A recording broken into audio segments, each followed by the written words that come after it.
Here it is good evening, good morning, good evening, everyone.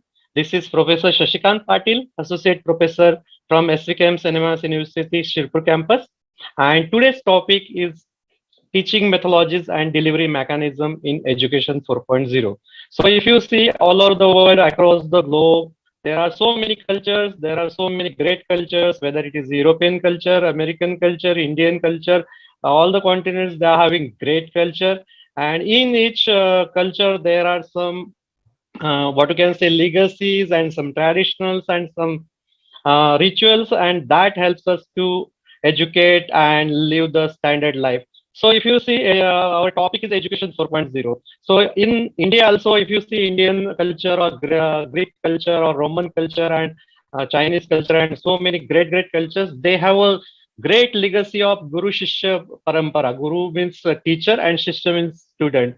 So in Sanskrit also, Sanskrit is the oldest language, that is the language spoken by God. So it says that Vidya Danena Vardhate. So its meaning is, if you teach more, you will get more and more knowledge. You can acquire more knowledge by teaching, by educating people, by imparting education. Also, there is like Guru Brahma, Guru Vishnu, Guru Devo Maheshwara, Guru Sakshat Parabrahma Tasmai Shri Gurve Nama. So there are so many proverbs and what we can say subhashitas in Sanskrit and all other languages. And every culture, whether it is Greek culture, Roman culture, Indian culture, or European culture, American, they all are having great legacy of education. So here we are going to discuss what are the diversified teaching methodologies and what are the delivery mechanisms in education 4.0. So let us go to the first slide. Before that, my outline of the presentation will be like this. We'd like to know what is education and what are the evolution of education, what are the requirements of education, what should be done, what is the role of teacher, what is the role of student, what is the role of society, what is the role of particular nation, and across the globe, everyone is responsible, every stakeholder is responsible for the betterment of education. And here, I can say that education should be for the betterment of the last person of the society, for the betterment of the society, and in that, what in betterment and development of society and the development of an individual, we need to see to it that how we can use technology. Now we can say we are using sophisticated technologies and so modern devices, modern gadgets, and so many tools are there. So how effectively we can use these tools for imparting knowledge to the students, to the learners, and by achieving this, ultimately, we are achieving the growth of the nation, growth of the society, growth of an individual, growth of an community, growth of an organization. So what is education 4.0? So there are so many literature is available on the internet and web resources. If you type it, you will get many resources where you can get the evolution of education and different methods and different procedures. What are the different types of education methodologies, delivery mechanisms, pedagogies, and all that. So let us brainstorm on this. What is education 4.0? So it is nothing but how we can use the recent technological tools, methodologies, pedagogies, and different experimentation to impart the knowledge so that the teaching learning activity should go flawless. It should be effortless. It should be enjoyable. It should be funful. It should not be the students will get scared of teacher and scared of examinations. So first topic is what? First point is what? Do educators really understand it? Whether they are going to understand what is education 1.0, 2.0, 3.0, and what are the different components in that. So whether all the educators or what are the stakeholders, they have understood what does education means, what is the meaning of education, or they simply follow what others are doing. So if you see generally or primarily, everyone is following others, how they are following. So that should not be there. There should be a unique method. There should be some different methods. And if you see in a class of 60, class of 40, or class of 20, the class, there are heterogeneous group. It is a heterogeneous group. So you need to cater the services of average student, moderate student, fair and best student, and intelligent student. So accordingly, you have to design your lessons plan, teaching plans, and you have to set your objectives. You have to see to it that how your evaluation methods and gradings, how they will be effective.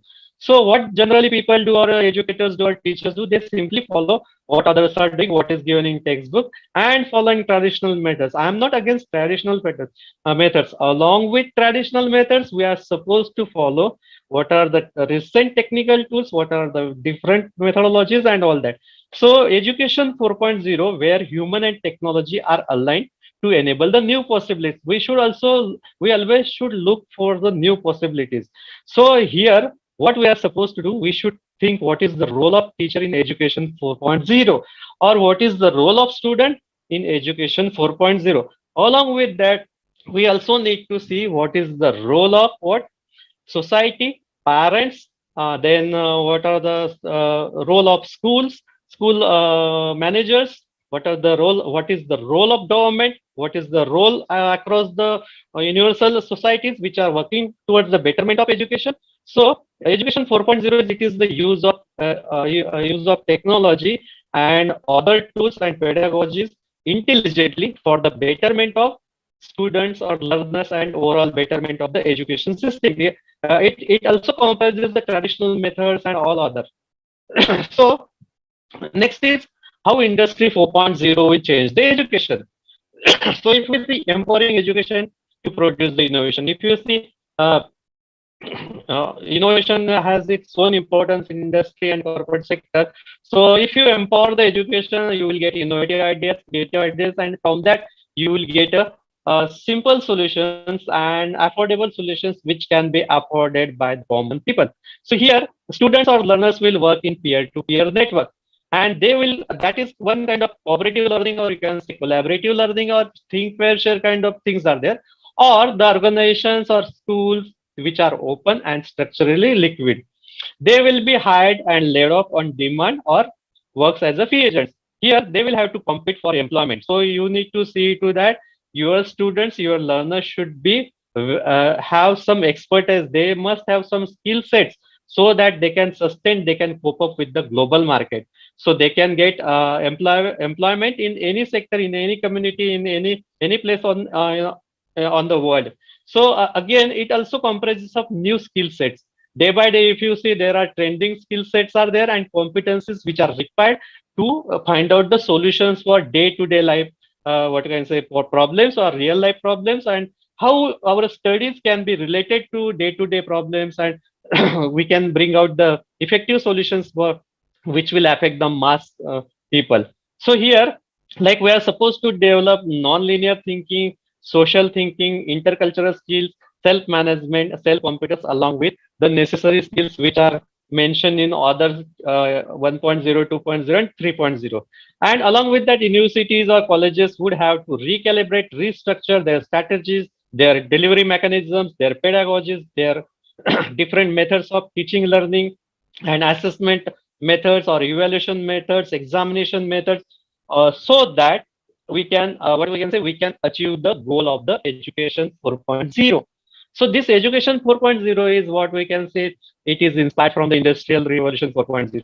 So if you see, I will not discuss education 2.0 and 3.0 because we have short of time. So education 1.0, you can see Gurukuls of India, where we have tradition of student teacher. In ancient Indian culture, the Guru Shishya Parampara was there. Then the academies of Greece and Roman cultures, other similarities existed the world over.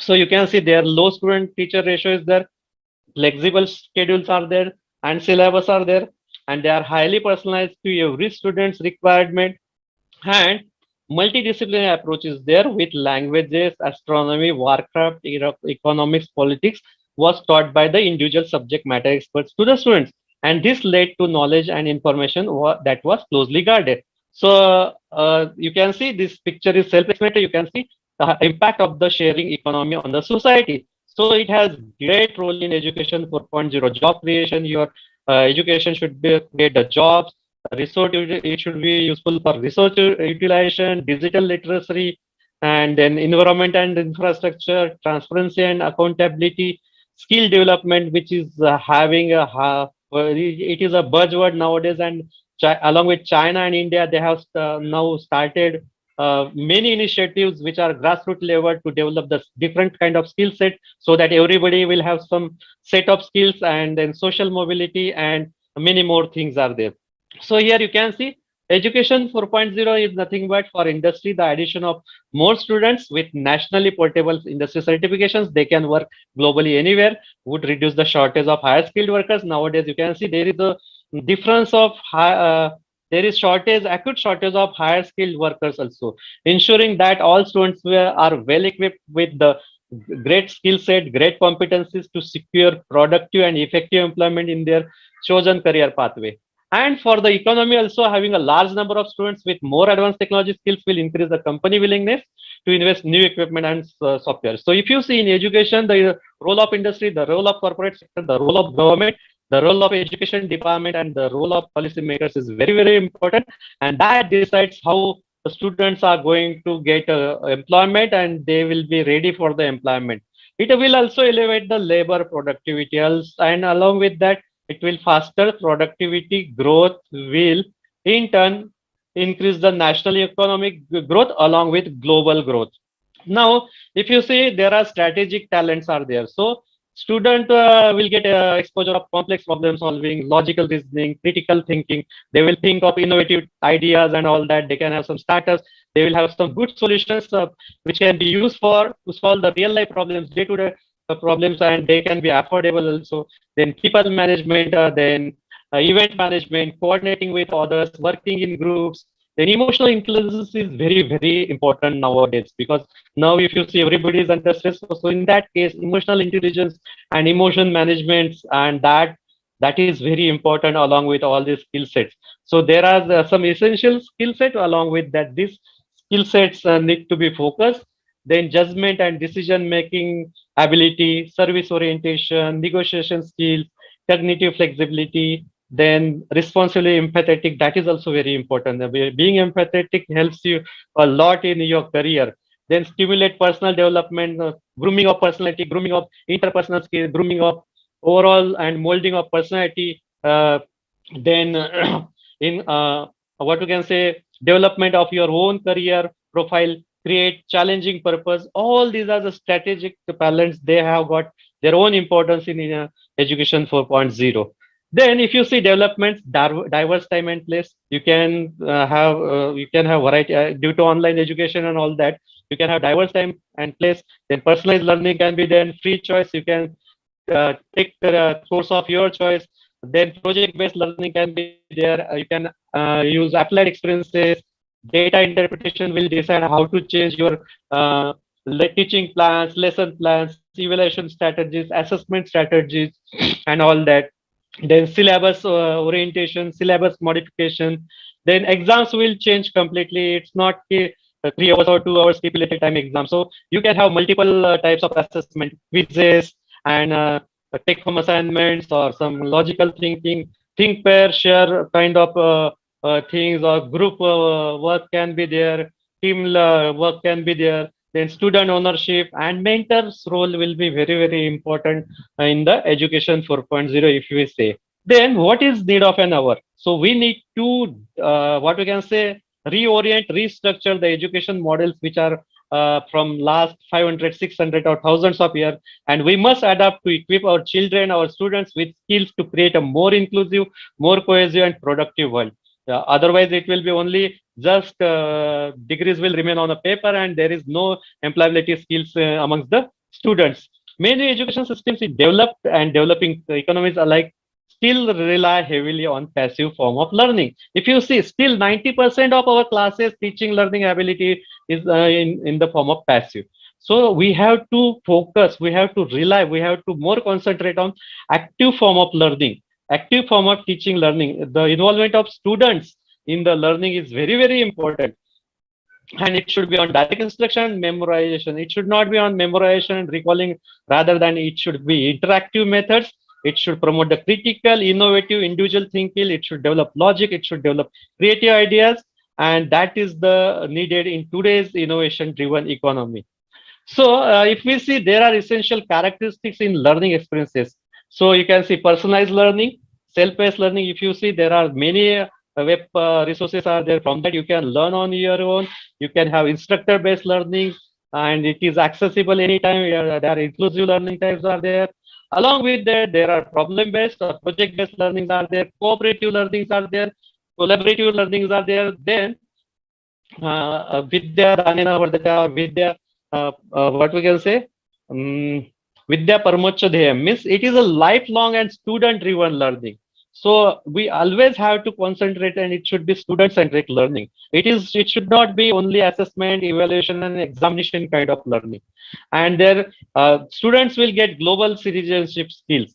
It's not if they study in India or Africa or in Nairobi or in any part of world, they should get if they study in any part of the, whether it is African countries or American countries or European countries, they should get chance to work anywhere. That is the concept of global citizenship skills. Then innovation and creativity skills are very much required. Technology skills, technology literacy is required. Interpersonal skills. These are the essential characteristics in learning experiences. Then if you see delivery mechanisms, there are mostly are teacher-centered methods of instructions are there. Direct instruction, low technology. Flipped classrooms is a very good concept. Then kinesthetic learning is there. Differentiated instruction is there. Inquiry-based learnings. All these are the methods which are using low-level technology as well as high-level technology. So we have to use a rational use of rational and constructive use of technology for the betterment of our teaching learning activity. Then you have expeditionary learning, personalized learning, then game-based learning, role models. There are many concepts, many pedagogic. These are there many what we can say delivery mechanisms, and all are there so that student will get maximum benefit. Then there are some certain set of methodologies in the 21st century. Every teacher should know: flipped classroom, project-based learning, cooperative learning, gamification, problem-based learning, design thinking, thinking-based learning, competency-based learning. So, and that should, along with this, we should not experiment. We should use, and we must have some competence when which learning activity or which methodology should be used in which duration, at the starting of the lecture, at the mid of the lecture, or at the end of the lecture, or every methodology should be spread across the 50, 60 lectures throughout the semester. So for that, you need to have, you need to read many books. Your reading should be perfect, and you must know the pulse of students, and accordingly only knowing all these methodologies is not important. So when which methodology should be used at what point, that is more important, and how effective it will be, that is important. So all these are there are infinite number of methodologies and pedagogies and what we can delivery mechanisms. But out of that, which uh, methodology is used, that depends upon an individual teacher. Because if you see, the subjects are very different, diverse. Few are analytical, few are descriptive, few are combination of analytical and descriptive, few are numerical, few are problem based, few are only what you can say memorized type. So accordingly, few are very creative, few needs logic. Accordingly, you have to use each and every methodology for that. Then there are some methodologies. Brainstorming is there. You can use it in start. Role play is there. When some difficult concept is there, you can use this role play. And there are many. So we have short of time. So that's why cooperative learning, collaborative learning, flip classroom, think, pair, share is there. First pair, you have to ask them to think, then make the pairs, and the whole classroom will share the idea, and they will give a common solution. So this is a very TPS concept. It is a very beautiful concept. Then you can conduct some quizzes, some analogies, animations, videos, open book examination, project-based learning, activity-based learning, uses of small videos to understand the difficult concept, chalk and talk methods, modern evaluation methods, sophisticated assessment methods. There are many methodologies. Then from this, what we need to see first, as a teacher, you have to set your objectives, and you have to plan your lesson plans and teaching plans, everyday activities, evaluation metrics, and all that. And you have to concentrate how to achieve that objects. And at the end of the course or semester, you have to see to it that how we have achieved all these objectives and outcomes. So outcomes will let you know how successful you are in what you can say teaching that course and all that. So what we are supposed to do as a teacher or as an educator, we have to use modern as well as traditional methods. and there are n number of methodologies, there are n number of pedagogies, there are n number of techniques. Which technique should be used at what point? That idea